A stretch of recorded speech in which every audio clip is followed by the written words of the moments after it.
अस्सलाम वालेकुम। इरशाद वानवाद की तरफ से सबको खुशामदीद। ख़ास तौर पर वो सब जो टीचर एहलियती टेस्ट यानी टेट की तैयारी में लगे हुए हैं। आज का हमारा ये सेशन ब्यूरोक्रेसी के मौजू पर है। अरे ये वही निज़ाम है जो असल में हुकूमत को चलाता है और इसे समझना इम्तिहान में कामयाबी के लिए समझे बेहद ज़रूरी है। तो फिर तैयार हैं? चलिए शुरू करते हैं। तो आज हम क्या क्या पढ़ने वाले हैं, ये रहा हमारा रोड मैप। हम बिल्कुल शुरू से ब्यूरोक्रेसी को समझेंगे, फिर उसकी ख़ास बातें जानेंगे, हिंदुस्तान में इसका पूरा सिस्टम देखेंगे और हाँ, आखिर में वो सबसे अहम पॉइंट्स जो इम्तिहान में सीधे सीधे काम आएंगे उनका खुलासा करेंगे। इस तरह पूरा टॉपिक जहन में बैठ जाएगा। अच्छा, तो सबसे पहला सवाल जो जहन में आता है, ये ब्यूरोक्रेसी या नौकरशाही है क्या आखिर? बहुत आसान लफ्ज़ों में ये हुकूमत का वो बाजू है जो पॉलिसियों और मंसूबों को कागज़ से उतारकर हकीकत में बदलता है। यानी जब हुकूमत कोई कानून बनाती है ना, तो यही वो निज़ाम है जो इसे ज़मीन पर नाफिज करता है। इसे सोल सर्विसेज भी कहते हैं। इसको ऐसे समझें कि अगर हुकूमत मुल्क का दिमाग है जो सोचता है और फैसले करता है, तो ब्यूरोक्रेसी वो हाथ पांव हैं जो इन फैसलों पर अमल करवाते हैं। ये हुक्मरानी की असल मशीनरी है जो हर वक्त चलती रहती है। और ये कोई ख्याली चीज़ नहीं है, ये वो लोग हैं जिन्हें हम अपने इर्द गिर्द देखते हैं। जब हम डिस्ट्रिक्ट कलेक्टर, म्यूनिसिपल कमिश्नर या फाइनेंस सेक्रेटरी जैसे ओहदों का नाम सुनते हैं, तो दरअसल हम ब्यूरोक्रेसी की ही बात कर रहे होते हैं। यही वो अफसरान हैं जो हमारे शहरों और ज़िलों में हुकूमत के कामों को चला रहे हैं। चलें अब आगे बढ़ते हैं। अब हम ब्यूरोक्रेसी की उन 3 बुनियादी खुसूसियात पर बात करेंगे जिनको समझना इम्तिहान के लिए बहुत बहुत ज़रूरी है, क्योंकि मारूजी सवालात अक्सर यहीं से बनते हैं। तो ज़रा ध्यान दीजिएगा।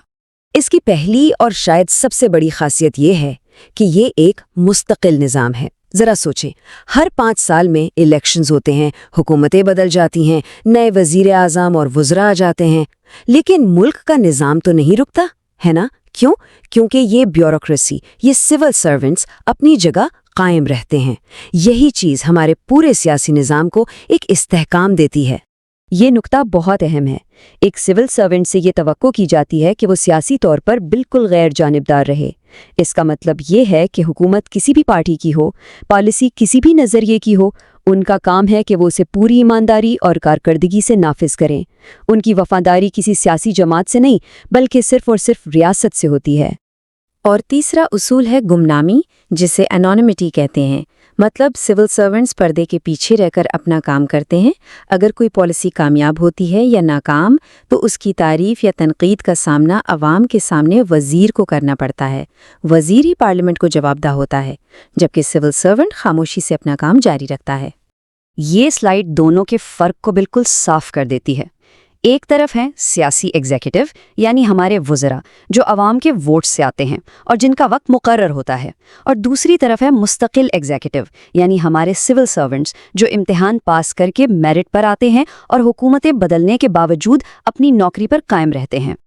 अच्छा, अब जब हमने ये बुनियादी उसूल समझ लिए हैं, तो आइए देखते हैं कि हिंदुस्तान में इन सिविल सर्विसेज का पूरा ढांचा कैसा है।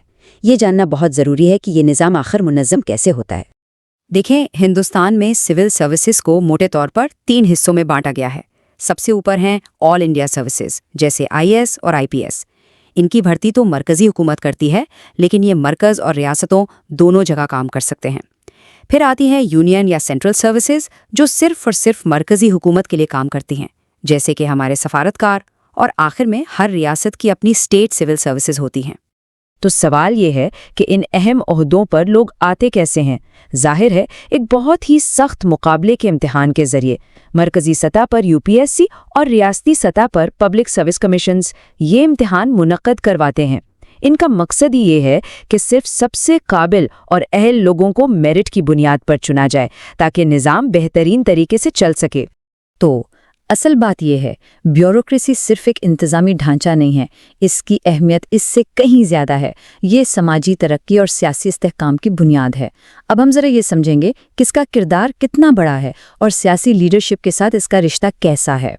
ब्यूरोक्रेसी समाजी तब्दीली का सबसे ताकतवर ज़रिया है। सोचें, ख़वातीन को बाइख्तियार बनाने की स्कीमें, पसमानदा तबक़ात की भलाई के मंसूबे या रिजर्वेशन पॉलिसी, इन सब को ज़मीन पर कौन उतारता है? यही निज़ाम। اس کے علاوہ ہمیں جو پانی، ٹرانسپورٹ اور صحت کی بنیادی سہولیات ملتی ہیں ان سب کی فراہمی بھی اسی کی ذمہ داری ہے۔ یہ جملہ وزیر اور سول سرونٹ کے تعلق کی بہترین مثال ہے۔ دیکھیں، فیصلہ کرنے کا اختیار تو وزیر کا ہے، وہی سیاسی سربراہ ہیں، لیکن یہ فیصلہ وہ ہوا میں نہیں کرتا۔